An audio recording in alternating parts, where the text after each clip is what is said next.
ఈ బర్త్డేకి చైన్ ఎలాగోలా సాధించాను. 4,000 కడితే చైన్ బాకీ తీరిపోయింది.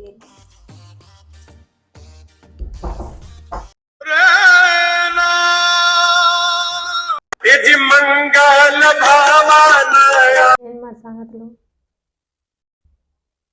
చైన్ కొనిపించినందుకు థ్యాంక్స్ మా.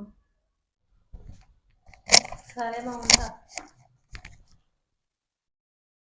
మా మమ్మ చైన్ కొనిపించింది.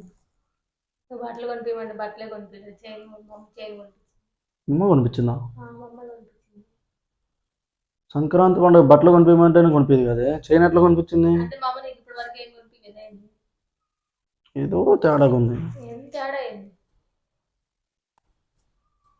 ఏదో తేడాగా ఉందంటే అంటే మమ్మ చైన్ కూడా కొనిపించలేదు అనుకుంటున్నావా ఏంది? కొనిపించింది. इतना चुभने लगा हूं सबको, छुरा तो नहीं हूं जानी. పప్పు అయితే పప్పు గింజలు ఎక్కువ పడతాయి అని చెప్పి పప్పు సారు చేసే మా అత్త చైన్ కొనిపించిందా? నాన్న ఇంట్లో ఉంటే ఏదో ప్లాన్ చేసింది, అర్థం కావట్లా. ది నెక్స్ట్ డే సరుకులన్నీ అయిపోయాయి, డీమార్ట్కి వెళ్ళాలి. మొన్ననే కదే 3 నెలల సరుకులు తీసుకొచ్చావు. మీ అమ్మ వాళ్ళు వచ్చారుగా. వాళ్ళు వచ్చి 2 days ఉంటే 3 months సరుకులు అయిపోయాయి.